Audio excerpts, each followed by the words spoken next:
From the moment John D. Rockefeller first opened his eyes on July 8, 1839, in rural Richford, New York, his life seemed destined for contrasts. On one side stood a future as the wealthiest man in America, perhaps the wealthiest man the modern world had ever seen. On the other side lurked a family history haunted by deceit, scandals, and the uncertain presence of his father, William Avery Rockefeller, better known by his neighbors as Big Bill or Devil Bill. In the decades to come, John D. Rockefeller would rewrite the very foundations of business and philanthropy, amassing fortunes so large that even modern billionaires sometimes pale by comparison. Yet beneath the legend of the oil baron with a near squeaky clean public image lay the darker truths that Joseph Pulitzer's newspapers and later the investigative journalist Ida Tarbell tirelessly pursued. Rockefeller's upbringing was not what one might expect for a man who would end up towering over American capitalism. He was one of 6 children. His mother, Eliza Davison Rockefeller, was a devout, thrifty homemaker who employed all kinds of penny-pinching methods to keep the household afloat. Meanwhile, his father, William Devil Bill Rockefeller, was both a swindler and an itinerant salesman, vanishing for stretches at a time to chase dubious business schemes. When he was at home, he sowed chaos, or so the stories go, carrying out shady deals, boasting of phony elixirs, bigamously marrying a second wife in secret, and even skipping town when he owed money. For a boy as impressionable as John, his father's brazen approach to making a buck left an indelible imprint, though not necessarily a fond one. From the start, the Rockefeller children lived close to the edge of poverty, despite William's supposed earnings. Eliza managed the entire household with dignity and resourcefulness, cooking, cleaning, and sewing clothes until they wore thin. She often repeated phrases about the importance of discipline and moral rectitude, determined that her children not follow in their father's footsteps. Yet ironically, John D. Rockefeller would inherit certain aspects of Devil Bill's relentless ambition, an eagerness to seize an opportunity for profit, a willingness to apply high interest rates to loans, and a capacity to outmaneuver rivals in any business scenario. At the same time, he clung to his mother's emphasis on piety and thrift, forging a blend of cunning and conscience that would drive his life forward. Though poor in cash, John discovered early ways to make pocket change. He raised turkeys, traded candy, and offered small loans to neighbors, always tacking on an interest rate. He learned to record every cent in a ledger. This early fascination with finances pointed to a future in bookkeeping and commerce. By age 16, he found work as an assistant bookkeeper for a produce commission firm, a stepping stone in an era when formal education was not always the norm. He quickly gained a reputation for being meticulous, reserved, and utterly serious about learning the tricks of the trade. Meanwhile, Devil Bill drifted in and out of the household.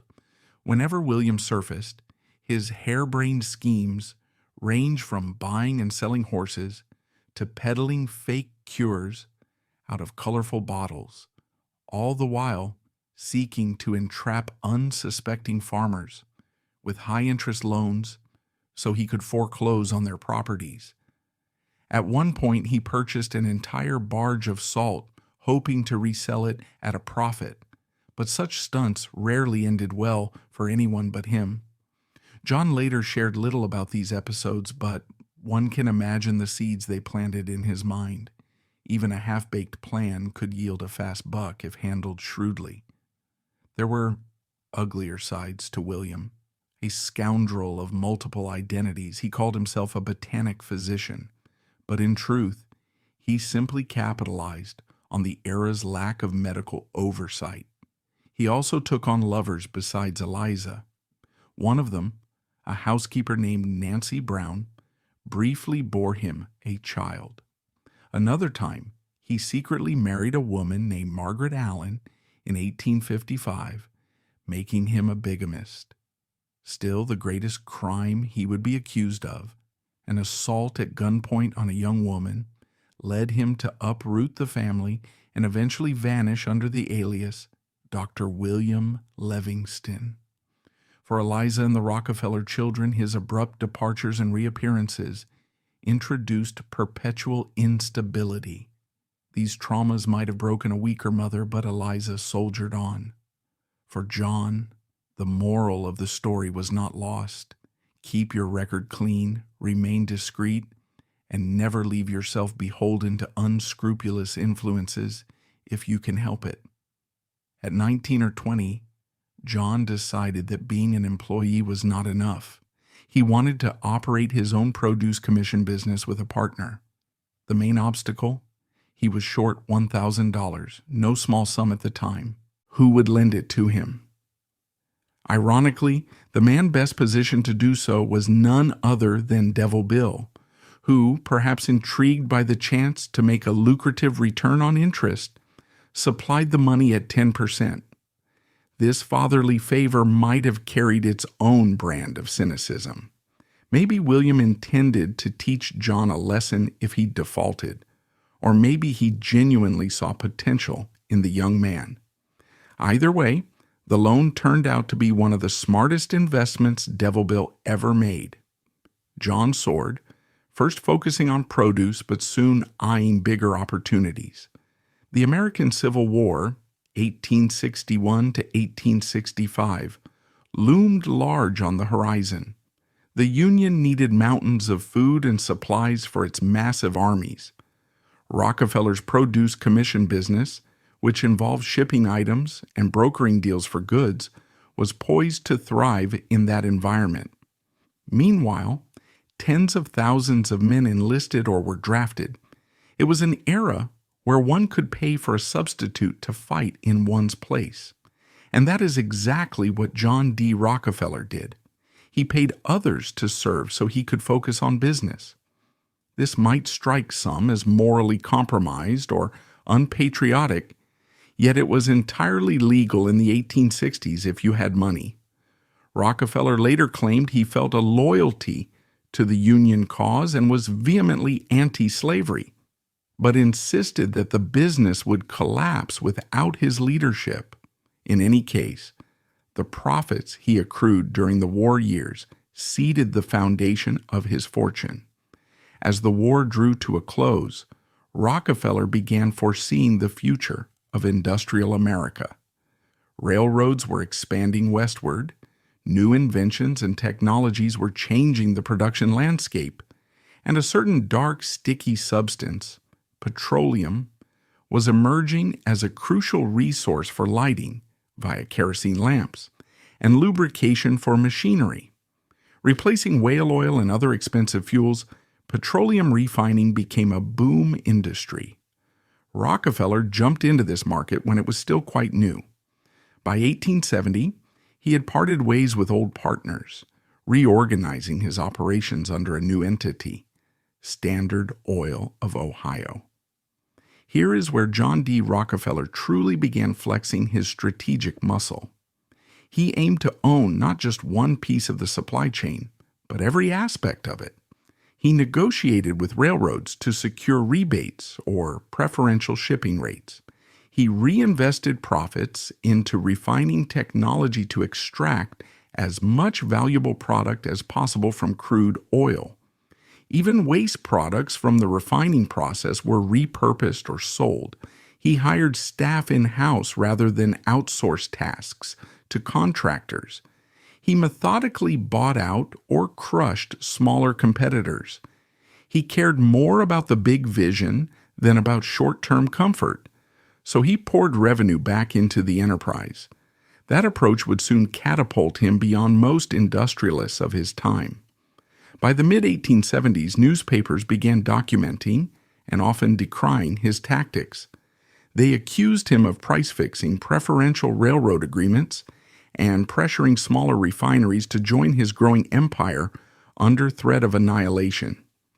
In a 4-month period that journalists would later label the Cleveland Massacre, Standard Oil absorbed 22 out of 26 competing refineries in Cleveland. The holdouts realized they either had to sell to Rockefeller or risk being driven bankrupt. The consolidation was shocking, though in Rockefeller's eyes it was not a massacre at all, but an inevitability of progress. He believed in the principle of economies of scale. The bigger you got, the more efficient you could become, and the lower you could push prices. In a sense, he viewed himself as an angel of mercy, rescuing weaker businesses and forging a more stable industry. His opponents vehemently disagreed, seeing him as a predator. The press had a field day. Headlines excoriated Rockefeller for unscrupulous business deals, calling Standard Oil a monopoly or octopus that strangled any competition. One newspaper, the New York World, would call it the most cruel, impudent, pitiless, and grasping monopoly that ever fastened upon a country. This was not the only time the New York World's name would surface in connection with Rockefeller, because it belonged to the sensationalistic empire of Joseph Pulitzer. Pulitzer, skilled at stirring public sentiment, believed there must be more lurking in Rockefeller's personal background, a secret scandal that would galvanize readers, if only it could be uncovered. By the late 1870s, Rockefeller refined around 90% of all oil in the United States. He mused about achieving 100%, or in an even bigger leap, controlling all the oil refining on the planet. But as his empire grew, so did the suspicion from lawmakers and the general public. The American political climate in the Gilded Age was complicated. Many legislators felt torn between the lure of big business and the campaign contributions that came with it, and a rising call from citizens to rein in robber barons such as Rockefeller, Andrew Carnegie, and others who dominated steel, railroads, banking, and oil. Anti-monopoly legislation was in its infancy, and companies like Standard Oil skillfully skirted vague laws by structuring themselves as trusts with complex networks of ownership. At the time, no politician had effectively disassembled such corporate behemoths. During these frenetic years, Rockefeller worked nonstop. Even though he accrued unimaginable wealth, he found little time to enjoy it. The stress manifested in physical symptoms, including stomach problems and eventually alopecia. He lost much of his hair, forcing him to wear wigs or toupees. He also lost his iconic mustache later in life. His obsessive dedication to controlling the oil trade, combined with a spiritual or philanthropic drive instilled by his mother, created a complicated personality. He prayed regularly, donated a portion of his income to charitable causes, starting with 6% at age 16, growing to vast sums later, and yet never relented in business. He believed the two sides could coexist. You could be a ruthless competitor and a devout philanthropist.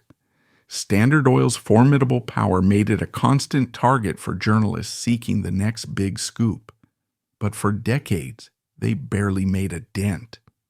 More and more rumors spread that Rockefeller had a dark personal secret tied to his father, the elusive Devil Bill. If the magnate had successfully hidden it all this time, maybe there was something truly horrifying about it. Joseph Pulitzer wanted to be the one to unmask that secret. In the early 20th century, he offered an $8,000 bounty to any reporter who could locate Doc Rockefeller, rumored to be living under a false name. The chase was on. Reporters spent more than a year hunting down leads, traveling cross-country, but old William Avery Rockefeller was an expert at evasion. He died in 1906 at age 95 under the alias Doctor. William Livingston in Freeport, Illinois, escaping the journalist's nets by mere months. The revelations that did emerge about Devil Bill's crimes, particularly his assault at gunpoint of a young woman, further tarnished the Rockefeller name in the eyes of the public. Already suspicious of John's business tactics, Many saw the father's wrongdoing as a clue that moral rot ran in the family, that John had paid for Civil War substitutes, cheated smaller oil operators, and formed a giant monopoly might be overshadowed by the fact that his father was so much worse, a bigamist, a con man, an abuser, and an outlaw. For John, who had so carefully cultivated an image of devout Christian decency, these revelations were humiliating. He wanted the Rockefeller name to stand for charity and moral living, not for swindles and violence. But the father's scandal was not the only front of attack. Ida Tarbell, one of the pioneering investigative journalists, whom we now sometimes label muckrakers, had her own motivations for targeting Rockefeller. When she was a child, her father's small oil business had been trampled by Standard Oil, leaving the family destitute. One of her father's business partners even took his own life in despair after Standard Oil's aggressive tactics forced them out. As an adult, Tarbell spent years dissecting Standard Oil's operations, eventually publishing the history of the Standard Oil Company in 1904, a groundbreaking expose that meticulously detailed the underhanded deals, secret transportation rates, and financial manipulations behind Rockefeller's success. The public was outraged. Politicians, pressured by constituents, could no longer ignore the calls for serious antitrust actions. By 1911, the tide of American law had caught up. The Supreme Court ruled that Standard Oil was an illegal monopoly and ordered it broken into 34 separate companies. The split was supposed to weaken Rockefeller's stranglehold on the industry. Ironically, it made him far richer. As the major shareholder of Standard Oil, he received proportional shares in each of the 34 spin-offs, companies like Exxon, Mobil, and Chevron, which themselves grew enormously. Within only a few years, these soared in value. Rockefeller's wealth ballooned to an estimated $900 million, an astronomical figure at the time. As some have pointed out, his fortune at its height may have represented about 2 to 3% of the entire U.S. GDP, equivalent to hundreds of billions in today's dollars, far surpassing the net worth of many 21st century tech billionaires. If you asked people in 1910 to describe John D. Rockefeller, you might have gotten two radically different portraits. One group would speak of him as a ruthless capitalist or robber baron who bought and sold politicians, manipulated entire industries, and ruined countless small business owners. Another group would describe a pious, soft-spoken philanthropist whose charitable giving built colleges, funded medical research, championed public health initiatives, and supported civil rights organizations. Even from his earliest paychecks, he had donated systematically to his church and other local causes. Over the decades, he established institutions that remain influential to this day, including the University of Chicago, endowed with tens of millions, the Rockefeller Institute for Medical Research, later Rockefeller University, and the General Education Board, which supported the schooling of thousands in both white and black communities. Despite this generosity, the memory of his father's sins and his own harsh methods in business never completely faded. That tension sharpened in 1913, when he expanded his investments into Colorado Fuel and Iron, a coal mining enterprise. Soon he faced a strike by the United Mine Workers Union, a movement that demanded better wages and safer working conditions. Over the course of a year, tensions escalated between strikers and the National Guard troops supporting the coal operators. On April 20th, 1914, violence erupted in an event known as the Ludlow Massacre. Guardsmen attacked a striker camp, setting it ablaze. In the chaos, 15 women and children were killed. Many Americans blamed Rockefeller, who might not have personally ordered the violence, but who still owned a controlling share in Colorado Fuel and Iron, and thus bore responsibility for the men hired to defend company property. He tried to shift blame onto the Union, but the damage was done to his reputation. Some historians regard the Ludlow Massacre as one of the darkest episodes in the history of American labor, a tragic hallmark of the extremes of industrial conflict. Even that, however, did not fully dim Rockefeller's almost superhuman aura.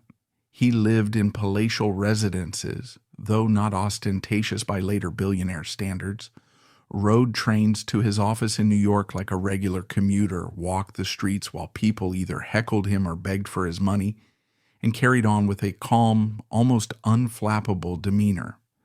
Over the years, he perfected the image of a kindly old man handing out dimes to strangers. Yes, actual dimes, a habit that became famous. This gesture, in his eyes, exemplified personal charity, though it was also a kind of PR that softened some of the public's animosity. But that squeaky clean facade always risked cracking under the weight of his father's story, which Pulitzer's newspapers had tried so hard to uncover. William Avery Devil Bill Rockefeller, living as Dr. William Livingston, might have revealed even more scandalous details had Pulitzer's journalists reached him before his death in 1906. Still, the partial revelations confirmed that Bill had assaulted at gunpoint a young woman, evaded the law, bigamously married another wife, and more. By the time journalists pinned this down, Bill was gone, and John refused to comment, preferring to keep that entire chapter buried. Rockefeller, older now, found his once inexhaustible energies waning.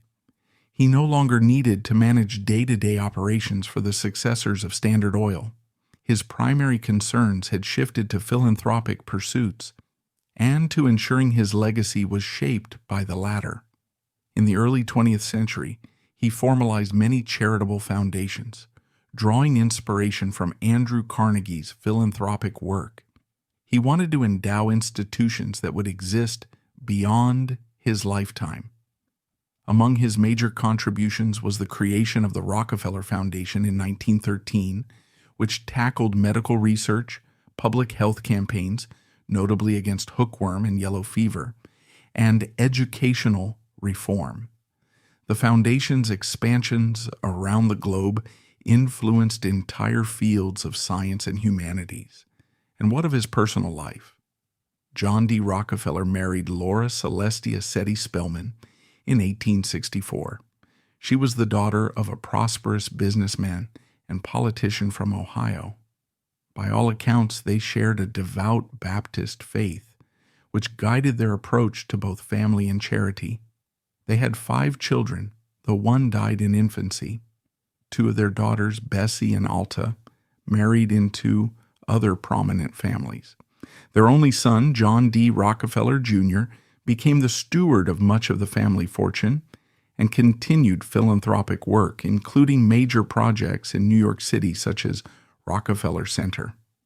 John Sr.'s personal religious convictions, he taught Sunday school, donated regularly, refrained from alcohol and tobacco, continued to shape the household.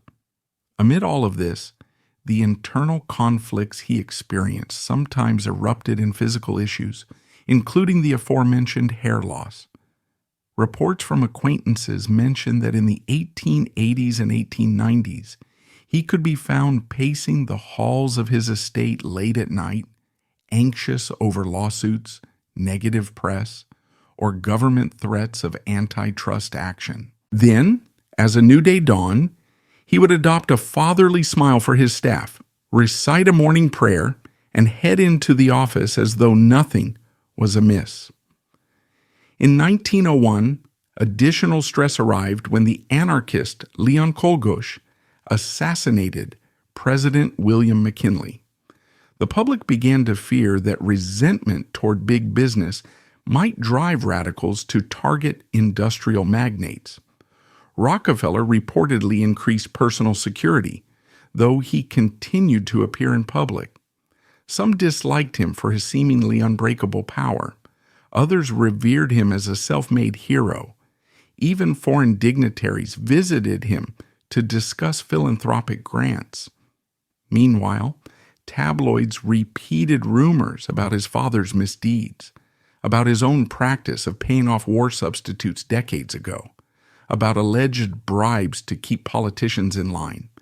Yet he seemed unshakable, like granite, his personal convictions unwavering. The 1904 publication of Ida Tarbell's The History of the Standard Oil Company, initially serialized in McClure's magazine, hammered the final nail into the coffin of Standard Oil's pristine illusions. Tarbell's father, Franklin Tarbell, had told her harrowing accounts of how quickly Standard Oil gutted small refineries.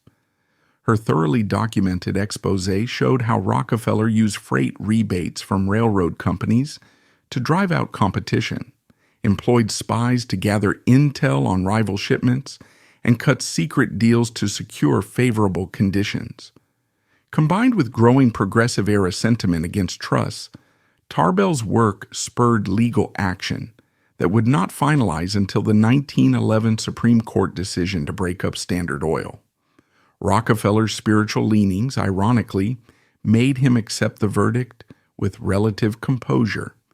Perhaps he reasoned that the breakup was the Lord's will. In any event, the punishment only enriched him further. The newly independent company soared in value, and the shares he held exploded in price. By 1912 or 1913, his net worth might have exceeded $900 million, an astronomical fortune at a time when the average worker might earn a few $100s a year. Reports later claimed that if you accounted for inflation and the share of GDP, his net worth in modern terms would place him among the top handful of the most financially powerful people in history, possibly overshadowing even the biggest fortunes of the 21st century. Meanwhile, though newspapers condemned his father, John D. Rockefeller rarely acknowledged that side of his biography. He projected a statesman-like calm whenever reporters tried to delve into the family's skeletons. He had, from an early age, parted ways with the unscrupulous aspects of his father's personality, but not entirely. The cunning with which he approached business was reminiscent of Devil Bill's own willingness to do anything for a profit. The difference lay in John's ability to package that cunning with moral convictions, some genuine and some arguably self-justifying. Pulitzer's 1905 to 1906 manhunt for William Avery Rockefeller, alias Dr. William Livingston, yielded sensational stories, but arrived too late to confront him in person. The older man died on a farm near Freeport, Illinois, apparently quite alone, at 95. The big reveal never came in Pulitzer's pages, but by then the rumor mill had done its work, and enough details of Bill's bigamy, crimes, and desertion had leaked out. Many realized that the philanthropic John D. Rockefeller was the child of a vile scoundrel who preyed on the vulnerable. Perhaps that fueled some public sympathy for John. Here was a man who overcame adversity and the example of a truly terrible father to become a near saint of charity. Others took the revelations as proof that the apple didn't fall far from the tree. During the World War I, 1914 to 1918, Rockefeller, now in his mid-70s, further adapted to changing circumstances. America eventually entered the war in 1917, and industries from steel to oil soared in production. Rockefeller's philanthropic efforts expanded to war relief, providing funds for medical units, hospital shipments, and other forms of aid, though he was never in uniform or in the trenches. Later in the 1920s, he collaborated with his son Junior on urban improvement projects and new philanthropic ventures. The name Rockefeller began to appear on philanthropic institutions around the world. One of his final major controversies was the Ludlow Massacre, which occurred in April 1914. Though overshadowed by the outbreak of World War I in the broader scope of world events, the tragedy left a permanent stain. Investigations revealed that the Colorado National Guard attacked miners and their families after months of tension. The dead included 2 women and 11 children who hid in a pit that caught fire. Labor organizers castigated Rockefeller as the real culprit, controlling policy behind the scenes, enforcing low wages, and fostering an environment in which union busting was standard. Rockefeller, for his part, insisted that local management handled all decisions independently, that he had no direct role in the violence, and that the strikers bore ultimate responsibility for provoking confrontation. Still, public outcry forced him to concede minor reforms and meet with union representatives. Some historians interpret the changes in Rockefeller's approach afterward, his more paternal labor policies, as an attempt to mend the damage to his public image. As the 1920s began, Rockefeller was well into retirement, focusing on philanthropic pursuits at his estate in Westchester County, New York, and at a grand winter home in Ormond Beach, Florida. He was known to play golf, take daily walks, and receive visitors from every sphere: university presidents, religious leaders, old colleagues from Standard Oil's heyday, and the new generation of his business empire, including men who ran the offshoot companies. He advised younger magnates, be sure to keep detailed ledgers, watch every penny, never squander profits on luxuries that don't generate returns, and find ways to give back. He recounted how, at age 16, he gave 6% of his modest earnings to charity, a habit he had never abandoned. But the personal toll of decades of near-constant stress remained evident. Photographs from the early 1900s show him wearing a close-fitting wig to compensate for the hair loss to alopecia. The illness had begun around age 50, at the apex of the Standard Oil controversies. He never fully regrew his hair or mustache, leading to a distinctive, clean-shaven look in his older age. He sometimes explained that he believed God tested him in business and in health alike, and that these trials reminded him to remain humble. His wife, Seti, passed away in 1915. Their marriage had spanned 50 years, bound by strong religious faith and a shared sense of stewardship. Rockefeller mourned deeply, dedicating further philanthropic efforts in her name. He also took comfort in close relationships with his children, especially John Jr., who assumed the role of managing the family's philanthropic arms. The Rockefellers often retreated to the family estate in Pocantico Hills, known as Kikuit.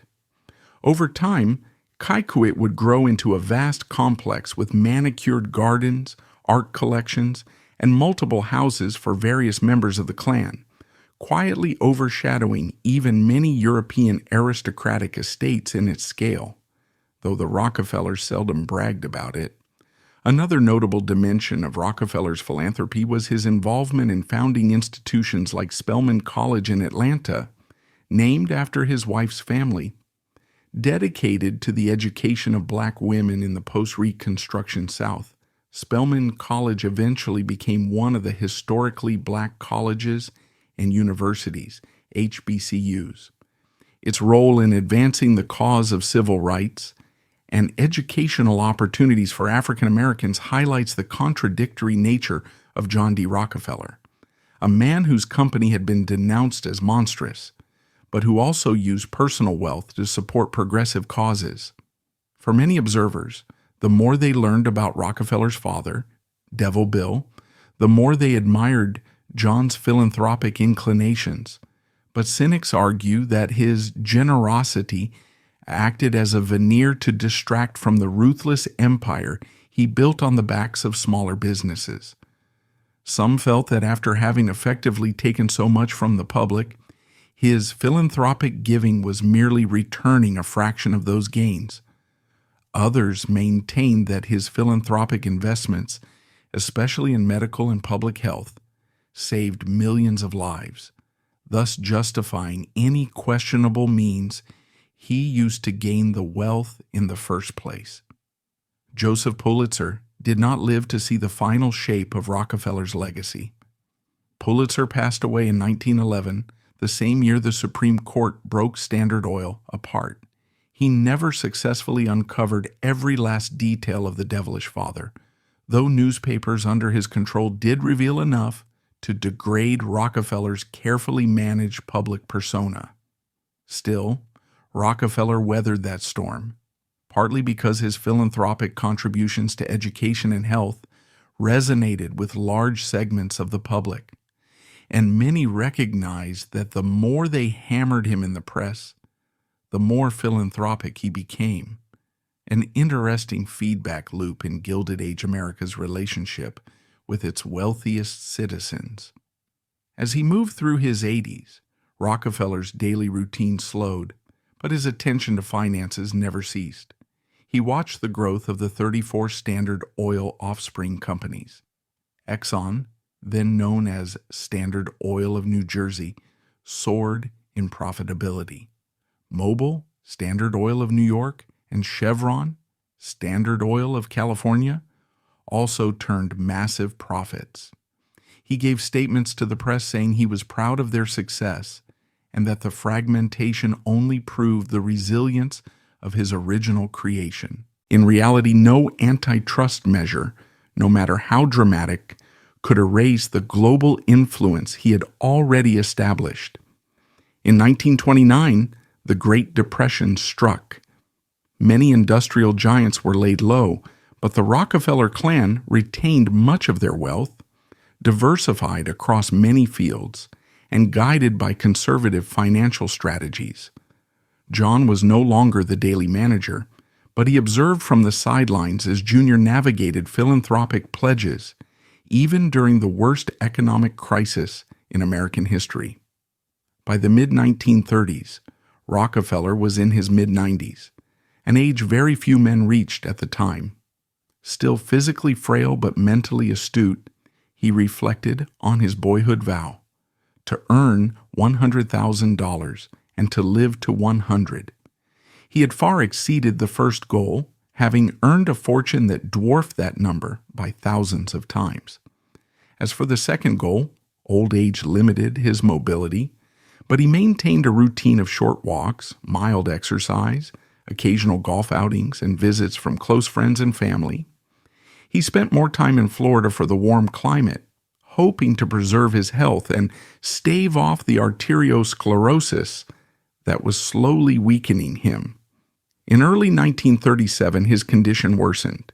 He had outlived many of his peers. Andrew Carnegie died in 1919, J.P. Morgan in 1913. Only the steel baron Henry Clay Frick and a handful of others survived into that decade, and many had already passed. Rockefeller grew more reclusive, though not from shame. He had simply done all he set out to do. Once in a while, he made statements reminding the younger generation to save their pennies, saying that his success ultimately rested on consistent thrift and an ability to invest well. On May 23, 1937, he passed away at age 97, just shy of his 98th birthday. The cause of death was arteriosclerosis. News outlets around the world ran enormous obituaries, recounting his career, wealth, philanthropic legacy, and controversies. The New York Times reported that he had generated approximately $15 billion over his lifetime, a staggering sum in that era. Later analyses suggested that at his peak, around the turn of the 20th century, his fortune may have represented about 2% to 3% of the entire U.S. GDP, an unimaginable concentration of wealth. Of course, the story of John D. Rockefeller did not end with his death. The institutions bearing his family name endured: the Rockefeller Foundation, the University of Chicago, Rockefeller University, Spelman College, philanthropic programs worldwide, and the various business endeavors of his descendants. Rockefeller Center in Manhattan became an iconic landmark. developed mostly under the direction of his son, John D. Rockefeller. Junior generations of Rockefellers became diplomats, politicians, bankers, environmentalists, governors, and senators, notably Nelson Rockefeller, who served as governor of New York and later vice president under Gerald Ford. Yet the question remains, does a philanthropic legacy balance out the ruthless methods by which the wealth was gained? Historians continue to debate. The Standard Oil Trust was a central factor that led to modern antitrust legislation and regulatory frameworks designed to limit corporate monopolies in the United States. Monopolistic practices seen in the digital age occasionally invoke comparisons to Standard Oil, with critics warning that complacency in the face of giant market players might repeat the outcome that led to the Cleveland Massacre for smaller competitors over a century ago. Some modern scholars note that Rockefeller's methods, while harsh, arguably created a more efficient and predictable oil market. Others observe that the ephemeral angel of mercy label he gave himself was little more than self-serving spin. What is less debatable is that John D. Rockefeller profoundly shaped modern philanthropy. Alongside Andrew Carnegie's philanthropic initiatives, Rockefeller's structured giving to schools, medical centers, churches, and research institutes created a new precedent. Before them, wealthy individuals sometimes made donations or built libraries, but these men built entire philanthropic infrastructures designed to last generations, employing experts and developing strategic goals. Indeed, the concept of a philanthropic foundation with a broad mission, such as public health or scientific advancement, is largely an invention of the Gilded Age tycoons. The duality of John D. Rockefeller's existence, ruthless capitalist, devout Baptist philanthropist, son of a criminal father, has continued to intrigue both academic historians and the general public. He successfully hid the darkest facets of his family's story until after his father had died, aided by William's skill in eluding reporters. That portion of the Rockefeller lineage stands as a cautionary tale about how deeply personal shame can shape public identity. John spent considerable effort scrubbing references to his father from official records, but the rumors never fully disappeared. Today, entire books are devoted to dissecting that relationship, noting how the cunning exploitation that Devil Bill lived by ultimately found an echo in John's business acumen, albeit in a more polished and systematic form. Joseph Pulitzer's reward for unearthing the father's secrets underscores the era's appetite for scandal. The public yearned to believe that behind John D. Rockefeller's starched collar and pious manner hid something truly sinister. They were not entirely wrong, though William Avery Rockefeller's sins were perhaps more sensational than his son's. John's own actions, like paying for a Civil War substitute or systematically wiping out smaller oil businesses, were legal at the time, if morally debatable. Meanwhile, Devil Bill's crimes were monstrous, including alleged assault at gunpoint and bigamy, forcing him to vanish under aliases in multiple states. By the time intrepid reporters nearly caught him, he was 95 weeks from the grave. Toward the end of John's life, interviewers sometimes pressed him about regrets. He offered measured answers, seldom admitting personal fault in the harshest strategies. Instead, he portrayed himself as an instrument of economic evolution, implying that if it hadn't been him, someone else would have consolidated the oil industry. As for his father, John seldom commented publicly, likely seeing no benefit in exposing more detail. After all, the philanthropy was the new chapter of his life.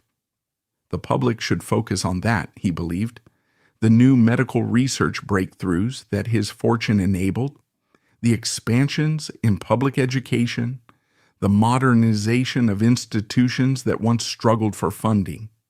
Upon his death, flags in certain places flew at half-mast, while critics took to editorials to remind the world of the tyranny of monopolies.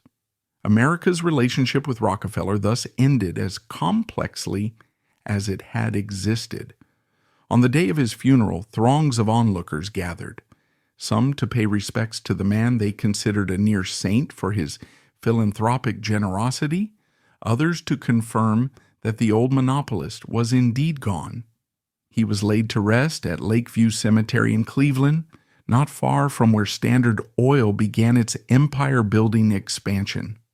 In time, a simple obelisk would mark his grave, a surprisingly modest monument for someone of his colossal standing. Today, many trace the genealogical lines of the Rockefeller family with fascination, noting how subsequent heirs either embraced or distanced themselves from aspects of John's legacy. Some took on philanthropic roles, some became politicians, and others ventured into finance or environmental conservation. The Rockefeller Brothers Fund, the Rockefeller Foundation, and myriad other offshoot entities endure. Meanwhile, the story of John's father remains a footnote, overshadowed by the giant philanthropic achievements and business legacies the son left behind. But we cannot overlook that behind the polished veneer of philanthropic sainthood lay undeniable cunning, deals hammered out in smoke-filled rooms, subterfuge with railroad rebates, forced buyouts, and the heartbreak of smaller entrepreneurs like Ida Tarbell's father. We can see how the unstoppable forward march of a single visionary and often ruthless man reshaped corporate law, prompted the Sherman Antitrust Act, triggered Supreme Court rulings, and gave birth to modern investigative journalism. We might also reflect on how some aspects of capitalism remain largely unchanged. Powerful individuals seizing market share, political influence, and only conceding ground after public backlash or legal interventions. Even now, scholars try to gauge the magnitude of John D. Rockefeller's wealth in today's money. Some analyses put him at or above the net worth of modern tech titans, while others caution that it's impossible to make a perfect comparison. The essential fact stands. In his prime, Rockefeller controlled a vast percentage of the crucial oil market, overshadowing entire economies. His manipulations shaped entire states' fortunes. That sort of power was unprecedented and perhaps unmatched since, except by entire national governments. For many, the personal dimension of his story resonates just as powerfully. How did the boy from a near-poverty background, with a con-man father and an overworked mother, become an icon of both capitalism and Christian charity? Could the seeds of cunning have taken root without his father's example? Would he have matched that cunning with discipline and morality without his mother's influence? And how much of his kindness was sincere versus a desire to rehabilitate a public image battered by muckrakers and union tragedies? The question is inevitably raised, was Rockefeller happy?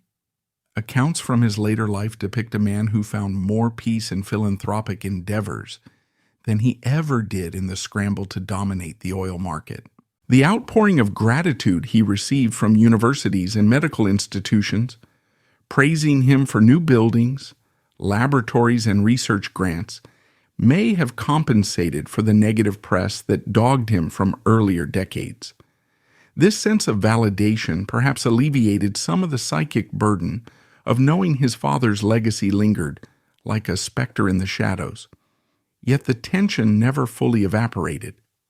Even as old as 97, Rockefeller occasionally faced picketers or protesters near his residence, outraged by the memory of Ludlow or the knowledge that he once effectively bought the entire refining industry. If the protesters expected an outburst, they rarely got one. He maintained a calm paternal smile, sometimes offering them a listening ear or even a dime. One wonders whether such gestures were glimpses of genuine humility or practiced illusions. In any event, the final chapter of John D. Rockefeller's life ended in May 1937. He had outlived most contemporaries of the Gilded Age, watched as Henry Ford introduced assembly lines, as the Wright brothers pioneered aviation, as the Panama Canal opened, as the first radio broadcasts and talkie films changed entertainment. He saw presidents from Lincoln's later years to Franklin D. Roosevelt's New Deal era. The world had changed dramatically, but he remained a constant, a living symbol of unbridled industrial expansion and philanthropic possibility. Newspapers worldwide recapped the magnitude of his fortune. Some claimed it had reached $1 billion or more, a jaw-dropping sum in the 1930s, though estimates varied. The mystique of that giant fortune lived on, fueling talk of America's first billionaire. In one final irony, by the time of his death, the secret about Devil Bill had long since become public knowledge, though overshadowed by bigger stories about Standard Oil's breakup and Rockefeller's philanthropic expansions. Pulitzer never got his triumphant front-page scoop in the form he envisioned. Rather, the father's misdeeds trickled out piecemeal, with scandalous details occasionally splashed in tabloids. But for John D. Rockefeller, that might have been enough. The father died in anonymity, never forced to face the courts or the public's fury, never definitively linking his misdeeds to the son's name in a single cataclysmic expose. Meanwhile, the son's philanthropic institution stood tall, a legacy of universities, labs, churches, and philanthropic boards. So what remains? A complicated, sprawling narrative of a man at once deeply pious and uncommonly ruthless, a genius of industry and a devoted benefactor, the son of a depraved drifter who soared to unimaginable heights in finance. He once told an interviewer, "God gave me my money," suggesting he believed destiny or providence had singled him out for success. Whether one sees that statement as hubris or sincere faith, it certainly defines the moral dimension John D. Rockefeller claimed for himself, that in absorbing smaller businesses, in forging near monopolies, in employing unyielding tactics, he was carrying out a divinely sanctioned plan to bring order to chaos. Meanwhile, the rest of society wrestled with a more mundane question. Can unbridled capitalism and moral responsibility coexist within a single man? Perhaps the closest real answer emerges from the arc of Rockefeller's own life. He built a corporate empire so large that entire states bowed to his influence, then spent the latter portion of his life distributing that fortune to charitable causes. The debate over whether this makes him a hero or a villain continues. Some see him as the father of modern philanthropy, saving countless lives through medical research, eradicating diseases and funding education. Others see him as the archetype of greed, who by 30 had destroyed numerous small businesses, exploited every legal loophole, and left a path of heartbreak for families like the Tarbells. Above all, John D. Rockefeller remains a figure impossible to simplify, a devout Baptist who prayed daily and attended church, yet who refused to fight in the Civil War, paying others to go in his stead. A legendary figure, capitalist whose father was a fugitive and bigamist. A man so rich he once held 90% or more of the U.S. oil market, yet whose public brand eventually became that of a philanthropic elder statesman handing dimes to children. Today, entire museum exhibits in Cleveland and New York highlight the contradictory nature of his empire, showcasing both Standard Oil's staggering economic scale and the philanthropic institutions that shaped modern science and education. The memory of that father, Devil Bill, endures mainly as a cautionary note about how savage the frontier era could be and how close that savage root was to the mighty trunk of John's success. And so, we return to the final question. Was the squeaky clean side of John D. Rockefeller an illusion, or was it genuine? In truth, it was both. He rarely misused alcohol or chased carnal vices. He truly believed in religion and donated large portions of his wealth to charitable causes. And he faithfully stewarded his own family. Yet he also manipulated markets, forced buyouts, crushed competition, and refused to step up in the Civil War. He almost certainly adopted some of Devil Bill's cunning while leaving behind the father's most blatantly criminal traits. Public relations might have helped him. After all, the image of a kindly Christian billionaire was less threatening than that of a ruthless oil baron with a scoundrel father. But he believed in that image, at least to some degree, weaving it into his entire worldview. Even after his passing, conversation continued in every corner of society. Politicians recognized the necessity of laws controlling monopolistic power. Journalists learned how a single investigation like Ida Tarbell's could sway public policy. Philanthropists studied how a well-structured foundation could influence generations, from shaping entire universities to funding major medical breakthroughs like those spurred at the Rockefeller Institute. Ordinary Americans reflected on how someone could start with nearly nothing and become the world's richest man, praising or condemning him accordingly. In the end, John D. Rockefeller's father died under an assumed name with no grand confrontation or confession.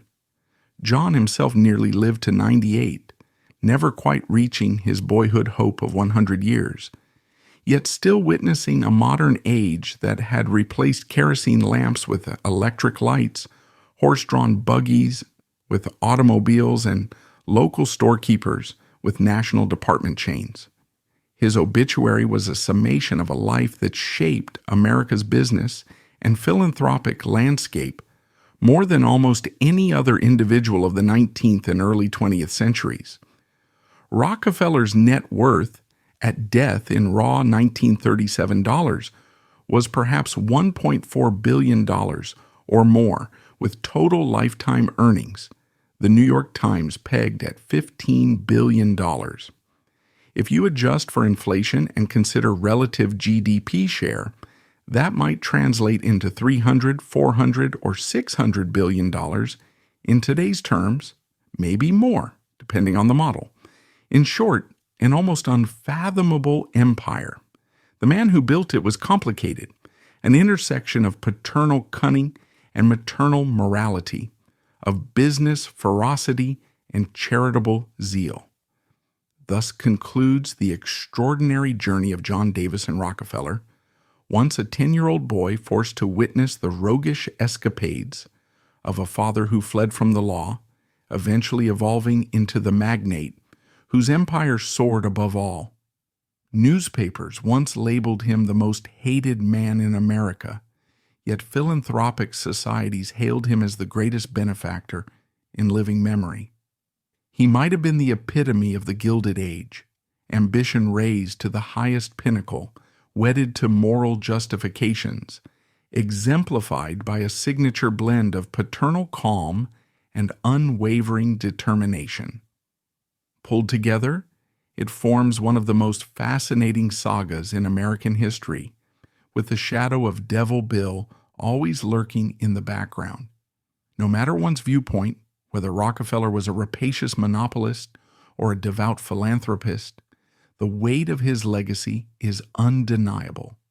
He shaped how we talk about wealth, corporate ethics, philanthropy, and the complicated interplay between personal integrity and ruthless ambition. And while that squeaky clean reputation was indeed punctured by revelations of paternal villainy and business strong-arm tactics, the billions that poured into philanthropic ventures did transform countless lives for the better. The result is a paradox that endures: a single individual capable of both crushing competition and funding the eradication of diseases, of employing secret railway rebates and building universities for the public good, of being the son of a criminal fugitive, yet revered by many as an exemplar of Christian charity. Thank you for journeying through these myriad layers of John D. Rockefeller's life: the earnest boy raising turkeys, the ambitious young man paying for substitutes in the Civil War, the unstoppable magnate orchestrating the Cleveland Massacre, the humiliated son covering up the sins of Devil Bill, the benevolent elder statesman handing out dimes, and the near centenarian who changed the very fabric of industry and philanthropy. If you found yourself amazed or outraged, you are not alone. Generations have grappled with the contradictions at the heart of America's oil king. In many ways, his story is America's story, a mix of idealism and exploitation, of faith and fortune, of progress and oppression. For better or worse, he laid a blueprint that countless others have imitated, always chasing that line between unstoppable ambition and moral accountability. And no matter how many new billionaires arise, none will quite eclipse the magnitude or the mystery of John Davison Rockefeller.